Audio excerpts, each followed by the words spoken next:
मोअज़्ज़िज़ सामईन इकराम, अस्सलामु अलैकुम। लम्हे फ़िक्र, मैं आपका अपना यूसुफ बाबा। एक तारीख़ी और दिलचस्प उन्वान समाअत कीजिए। शहीद अशफाक़ुल्लाह खां की 121वीं यूम पैदाइश। शाहजहाँपुर, जिसे शहीदों की सरज़मीन भी कहते हैं, जहां पहली जंग आज़ादी 1857 ईस्वी के सुरखील मौलवी अहमदुल्ला उर्फ डंका शाह और मौलवी सरफराज अली गोरखपुरी ने अंग्रेज़ों को दिन में तारे दिखाए थे। शाहजहाँपुर को मुग़ल दरबार से वाबस्ता दिलेर खान और बहादुर खान ने मुग़ल शहंशाह शहाबुद्दीन मोहम्मद ने शाहजहाँ के नाम पर बसाया था। खित्ते रोहिलखंड अपनी गंगा जमनी तहजीब के लिए जाना जाता है। इसी रिवायत की अहम कड़ी अजीम इनकलाबी शहीद अशफाक़ुल्लाह खान और राम प्रसाद बिस्मिल भी हैं। अशफाक़ुल्लाह खां के बड़े भाई रियायतुल्लाह खां राम प्रसाद बिस्मिल के हम जमात थे। वो अक्सर व बेशतर अपने छोटे भाई अशफाक से बिस्मिल का तस्करा किया करते थे। भाई से बातें सुनने के बाद ही अशफाक के दिल में राम प्रसाद बिस्मिल से मिलने की शदीद ख्वाहिश पैदा हुई। पहली मुलाकात की वजह सिर्फ शायरी थी, लेकिन वक्त के साथ वो परवान चढ़ती गई। मुख्तलिफ मज़ाहिब के पैरोकार होने के बावजूद दोनों में गहरी और बेमिसाल दोस्ती थी, जिन्होंने मुल्क व कौम की खातिर बरतानवी साम्राज्य से आज़ाद कराने के लिए अपनी कीमती जानों का नजराना हंसते हंसते पेश किया। अशफाक़ुल्लाह खां की पैदाइश शाहजहाँपुर में 22 अक्टूबर 1900 ईस्वी को एक मोअज़्ज़िज़ जागीरदार शफ़ीक़ुल्लाह खां के घर में हुई, जो 4 भाइयों में सबसे छोटे थे। अशफाक़ुल्लाह खां दिलेर, जानबाज और मिलनसार होने के अलावा एक शायर भी थे। उन्होंने उर्दू के अलावा हिंदी और अंग्रेज़ी में भी तिबा आजमाई की। अशफाक़ुल्लाह खां की डायरी के मुताबिक उनके वालिद के ख़ानदान में कोई भी फ़र्द ग्रेजुएशन मुकम्मिल नहीं कर सका, जबकि उनके मामू आला तालीम याफ्ता थे और बरतानवी हुकूमत के तहत नुमाया ओहदों पर काम कर रहे थे।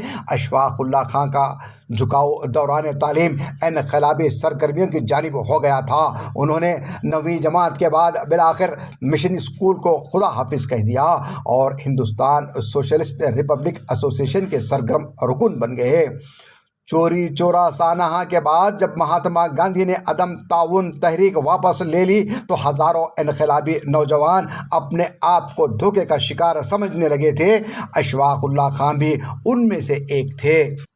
चुनांचे उन्होंने महसूस किया कि अब हिंदुस्तान को जल्द अज जल्द अंग्रेज़ों की ग़ुलामी से आज़ाद कराना चाहिए। बरतानवी हुक्काम की रऊनत और जुल्म व सितम को देखकर इनकलाबियों को एहसास होने लगा कि उनसे शाइस्तगी से बात करना या कोई इल्तिजा करना बेमाने है। चुनांचे हिंदुस्तान सोशलिस्ट रिपब्लिक एसोसिएशन के कारिंदों ने बरतानवी हुकूमत से आज़ादी हासिल करने के लिए एक खुफिया हिकमत अमली तैयार की, जो गांधी जी की अदम तशद्दुद के नज़रिए के बरक्स थी, जिसकी तकमील के लिए एक बड़ी रकम दरकार थी।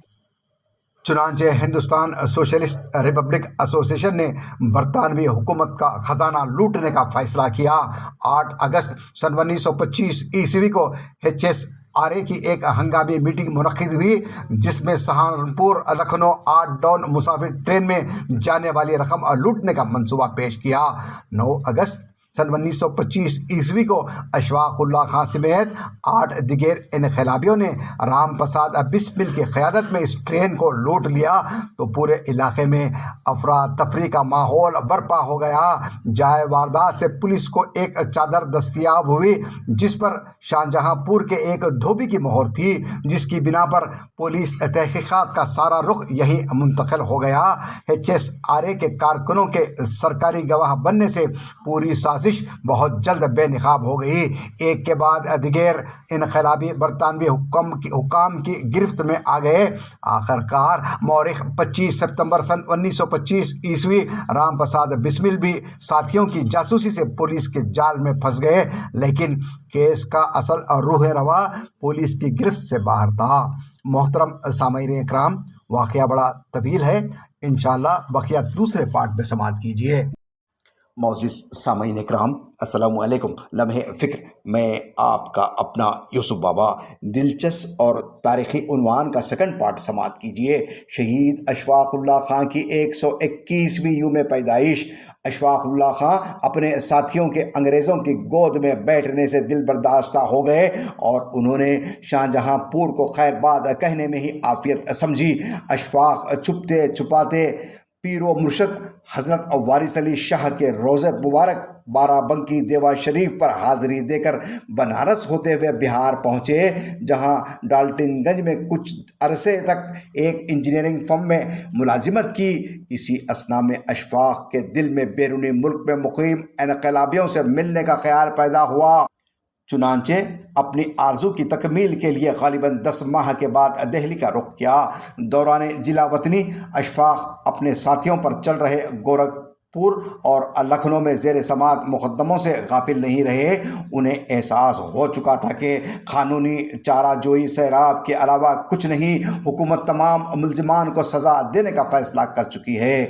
دہلی میں ان کی ملاقات بچپن کے ایک دوست سے ہوئی، جس نے اپنے گھر پر لے جا کر ان کی بڑی خاطر تواضع کی، لیکن اس دغاباز دوست نے انہیں دھوکہ دیا اور پولیس کو اطلاع دے دی۔ 8 ستمبر 1929 کو الصبح پولیس نے انہیں گرفتار کر کے جیل بھیج دیا۔ مقدمے کی کارروائی لکھنؤ عدالت میں شروع کر دی گئی۔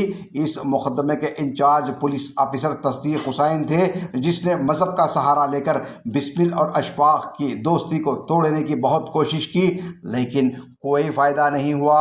وہ چاہتے تھے کہ اشفاق بھی دیگر ساتھیوں کی طرح بسمل پر سارا الزام تھوپ کر اپنی جان بچا لیں، لیکن اشفاق اللہ خان کے موقف میں ذرا بھی لرزش نہ آئی۔ اشفاق اللہ خان نے قید و بند کی صحبتیں فیض آباد جیل میں برداشت کیے۔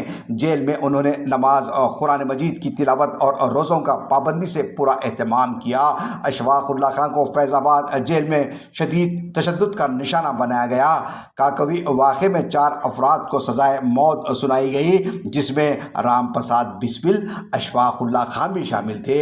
19 دسمبر سن 1927 کو دونوں دوستوں اشفاق اللہ خان اور رام پرساد بسمل کو ایک ہی وقت 2 مختلف جیلوں فیض آباد اور گورکھپور میں پھانسی دے دی گئی۔ اے ملت کے ہوش مند نوجوانوں، غور سے سنو۔ یہ 1925 کا واقعہ ہے، جس میں 2 دوستوں اشفاق اللہ خان اور رام پرساد بسمل کو انگریزی خزانہ لوٹنے کی پاداش میں انگریزی حکومت نے سزائے موت سنائی۔ 1925 میں کوئی الیکٹرانک سہولتیں نہیں تھیں، نہ الیکٹرانک فون، نہ الیکٹرانک کیمرے، نہ فنگر پرنٹ کی سہولتیں، صرف ایک چادر جس پر شاہ جہاں پور کے ایک دھوبی کا اسٹامپ لگا ہوا تھا، اس میں سارے ملزمین کو گرفتار کر کے جیلوں تک پہنچا دیا۔ آج کے زمانے میں ہمارا سیل فون، جس میں ہم کئی قسم کی صحیح اور غلط باتیں کرتے ہیں، ان تمام باتوں پر حکومت اور پولیس کے ادارے نظر رکھے ہیں۔ آپ کی نادانی میں کی گئی گفتگو کہیں ایسا نہ ہو کہ سیل فون پر کی گئی مجرمانہ گفتگو جیل تک پہنچا دے، اس لیے ایسی گفتگو سے پرہیز کیجیے۔ کیا 1925 کے بعد سے کیا ملک میں اشفاق اللہ خان پھر سے پیدا نہیں ہو سکتا؟ کیا وہی سچائی، وہی ایمانداری سے مسلم نوجوانوں کا دل خالی ہو چکا ہے؟ تاریخ کا پھر سے مطالعہ کیجیے اور ان جھوٹے سیاسی قائدین اور دھوکے باز مذہبی رہنماؤں کے پیچھے اپنا وقت، پیسہ، صلاحیتیں برباد مت کیجیے، اور اپنے آپ کو اس طرح قابل بنائیے کہ آپ کی خدمت کی وجہ سے ملک آپ کو یاد رکھے، جیسے اشفاق اللہ خان، رام پرساد بسمل اور آج کے زمانے کے ڈاکٹر APJ ابوالکلام کو ملک بڑی عزت سے یاد کرتا ہے۔ بزدلوں کو ہی سدا موت سے ڈرتے دیکھا، گو کہ 100 بار انہیں روز ہی مرتے دیکھا۔ موت سے ویر کو ہم نے نہیں ڈرتے دیکھا، موت کو ایک بار جب آنا ہے تو ڈرنا کیا ہے۔